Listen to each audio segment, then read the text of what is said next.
Okay, thank you. Okay, welcome everyone to our third Camille.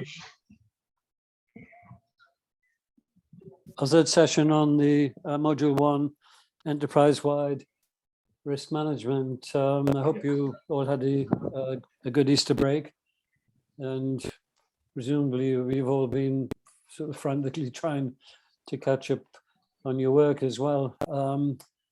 I wonder if anyone has had a chance to take a look at the BIS.org website and see if they could see some of the Basel publications.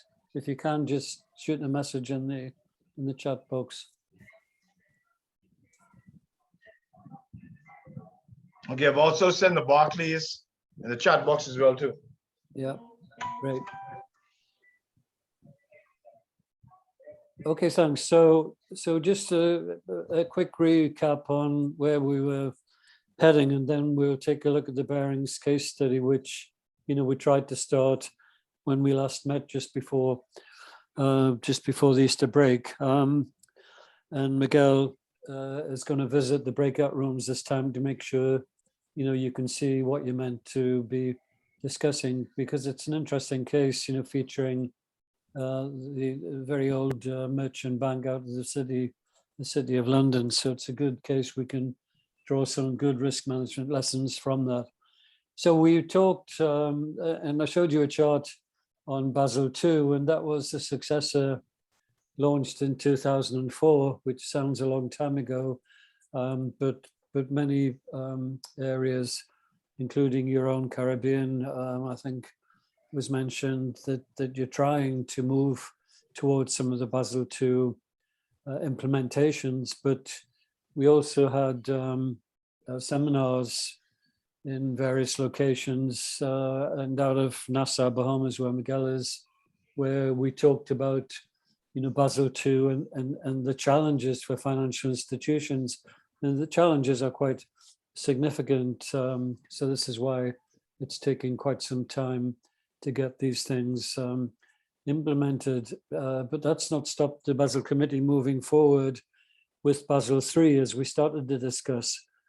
And I tried to emphasize to you that a good way of thinking Basel III, if you're asked about this, is Basel III really is enhancements being made to Basel II. So Basel II still staying in place, but certain enhancements or additions or improvements, however you like to describe it.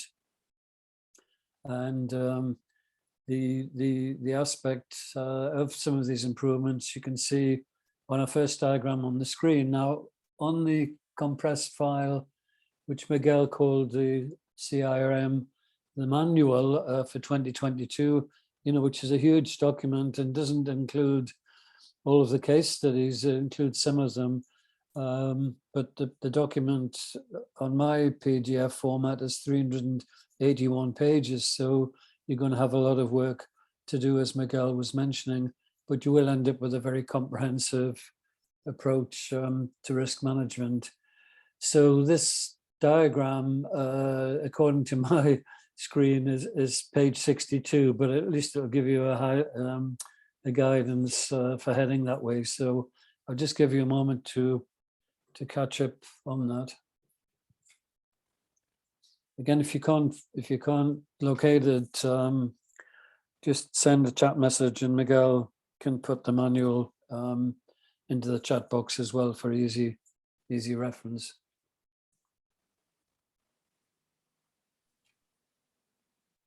Miguel, how big is the manual? 381 pages. Wow. Yes, 381 pages. Well, plus some extras. Yeah, because your corporate governance, I haven't sent you your corporate governance, your last module. What, you haven't sent module 6 yet? Goodness me. No, I've sent module 6, but Ms. Christine Archer has quite a few other extras, yeah. Basel Committee, corporate governance and legal stuff. Okay, it's another 100 odd pages, so it comes to about 450 pages altogether. Oh well. So you won't need to buy anything else to read for quite a while. No, they won't. Because we'll be, we give you extra reading references as we go through as well. So Basel III, trying to summarize it on that 3-pillar format for you. So the committee kept the 3-pillar format, and pillar 1, they're talking of enhanced minimum capital, as we were discussing.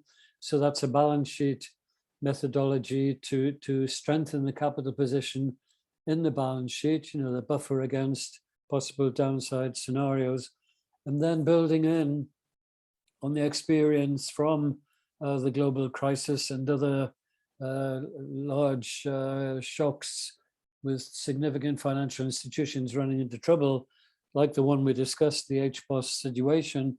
They also decided to introduce a leverage measurement, which would constrain extreme growth within the balance sheet, because there would be this leverage ratio which would relate the capital position in the financial institution to the total assets being funded in the balance sheet.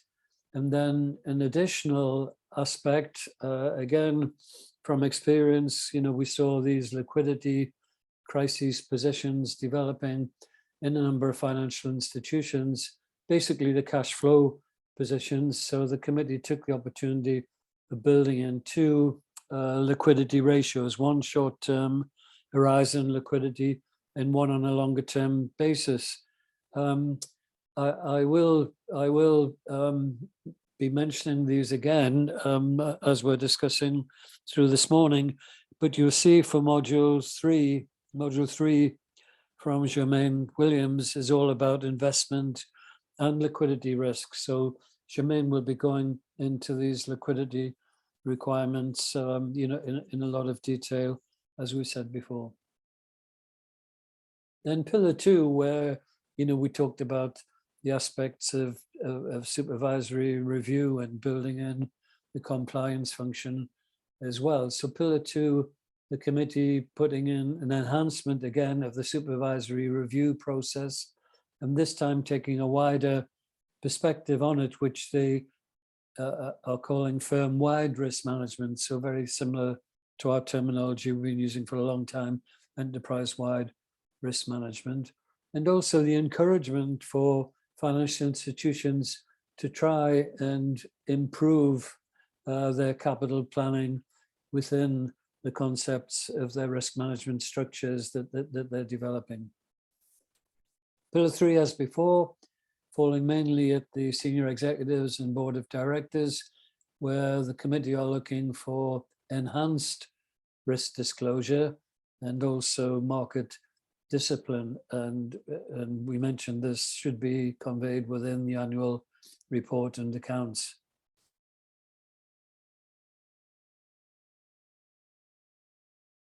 And what we'll be doing a little bit later this morning is we'll be pulling together a lot of module 1 by moving forward into some implementation. And what we've got for you is an extract from Barclays Bank, the large international bank, and it's got a really good disclosure aspect under pillar 3. So we'll give you the reference to the full paper under pillar 3, which you'll see, and it's over 100 pages, so it's very significant disclosure of the risk management practices. And we'll be concentrating on just a few pages from that, and we'll debate this in the breakout groups where I'll be asking you to look at particular sections. So this will help us with the implementation ideas going forward.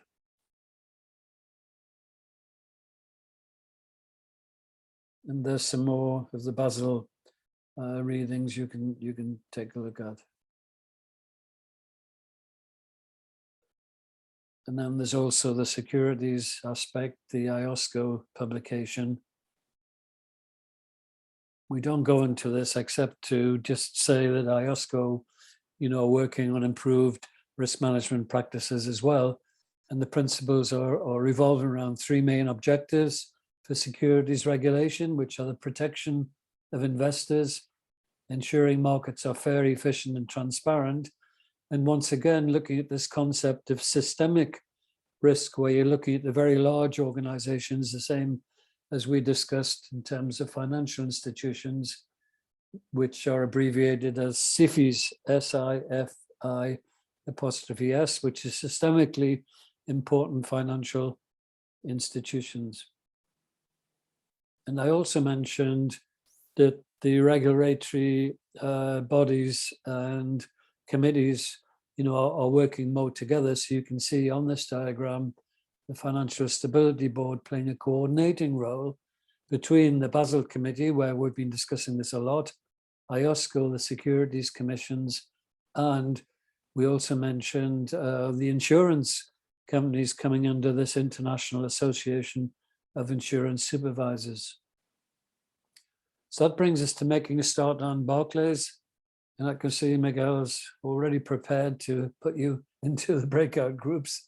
So what we're going to do is have four breakout groups, and we'd like you to discuss the Barings Bank case study. You see right at the end of the case study, I'm asking the question, what lessons about risk management can we learn from this case? So someone, within the breakouts, one or two persons to try and take the lead in leading the discussions. We'll spend, say, 15 minutes on this, which will take us to 3:30 my time, 10:30 your time, and then we'll reconvene and we'll discuss the case and see what lessons we can pull out of the case. So can I pass back to you, Miguel? Yes, sir. Okay, I'm going to put you guys in the breakout room. Hopefully you have access or please download the Barron's case study and have it someplace on your desktop as you go ahead and discuss it. So I'm going to go ahead and randomly select 4 breakout rooms for you guys, okay? Yep. And the 15-minute mark, we'll close the rooms, okay? Yep. We'll all be back.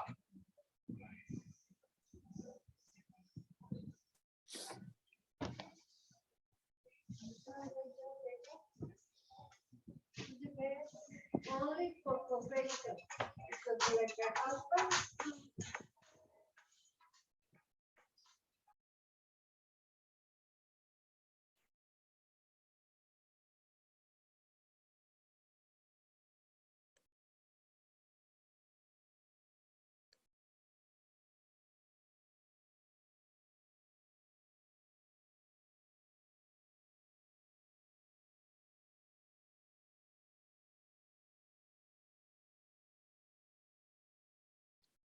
So have you created the 4 breakouts, Miguel? Yeah. Yeah. When I then drop her, she was home and she could rest for a little while and then I could pick her back up and then I could start. She was going to her opportunity. Okay then. So after that, you can be waiting on me, right? You get them off and from and stuff. Yeah. So what you want me down there in Charlottesville? I mean, whatever's clever for you. Yeah, let's meet in Charlottesville then. You want all your cleaning parts and stuff? Everything I need. Everything. Bye. All right then. So what time you can be there for? I can be there for 9 o'clock in the morning. Oh, go ahead. I thought you were talking to somebody in the breakout room, because it came through on the recording there. All right then, Miguel. Yeah, no, it is canceled. Yeah. No, it's canceled in the recording. I could go into, let me see. I could Yeah, go. please Can you go join in. a bigger room? Why don't you join? I see you in room 5. No, you're you supposed- no, you go around the 4 rooms and just make sure that they're okay, right?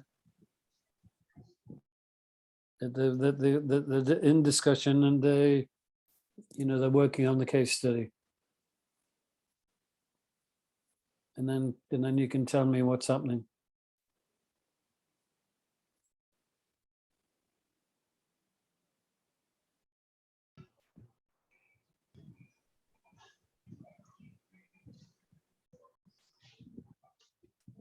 Okay, I was ready in 1. It was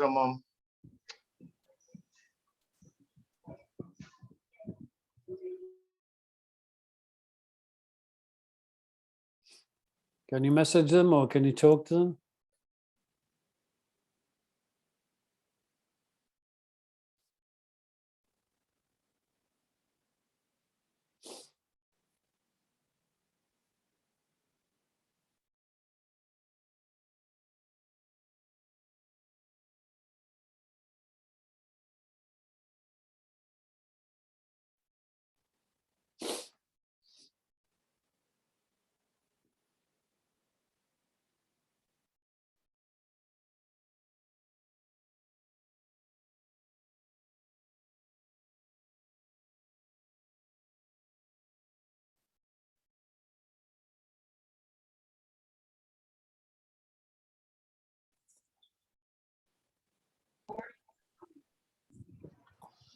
All right, those 2 rooms are okay. Mhm.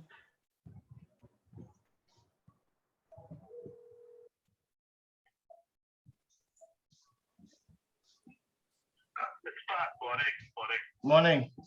Yeah, Dr. Christie. Hey, yeah, Chrissy, yeah, sorry about that, y'all.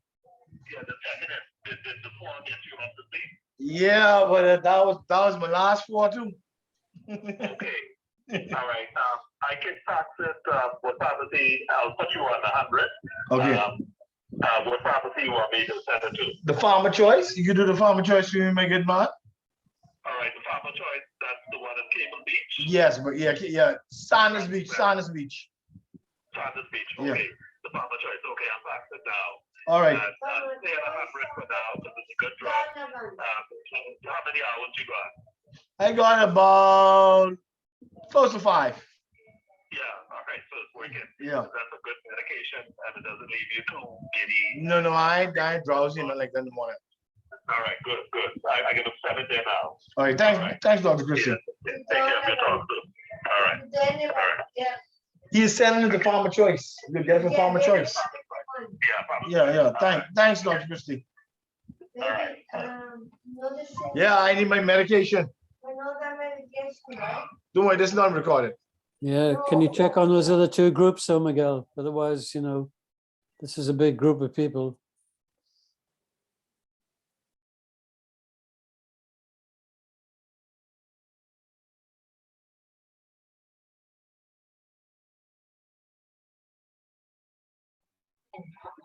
Okay, that last one they was very active in there. Let me check one more. My last one.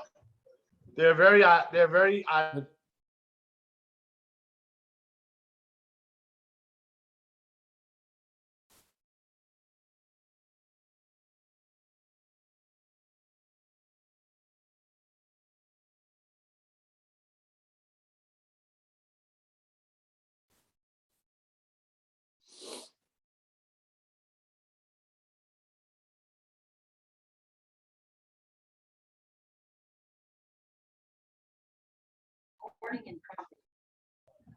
Hello.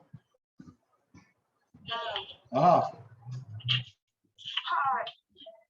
What happened? Part B, and particularly question number 11. It says, what kind of liquidation or winding up are there, and what are the distinctions that would distinguish them from each other? Then it says, in what order must a liquidation distributing assets? And then the other question says, a review used by a company liquidator that contains director of the company ought to be restricted in the intent to form a new company operating in the same business area as soon as liquidation is completed. That is a question of the statement. No, that's a very complicated question. So tell them, Miss Archer says to do their best, please. That is a very good question. Trust me. Okay, those people. Okay then. You understand? That's not a question, that's a statement. Yeah, but it's a very difficult question, wrapped up with a statement wrapped up in it. Trust me, it's. Tell them to do their best. Tell them, Ms. Archer says, to do their best. You want Ms. Archer number? Ms. Archer is in ICA class right now.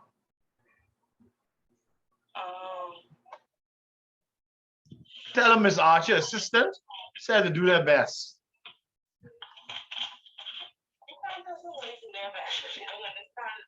Well, I'm pretty sure this is the first time Archer's written in that company law exam. They're looking for something easy. I know them crooks. Yeah. All right. Yeah. Okay. Sorry about that, Checkley. Yeah, is everybody okay? Yeah, just that another class have an exam and they want it easy. That's why I say never write easy exams. Make them suffer.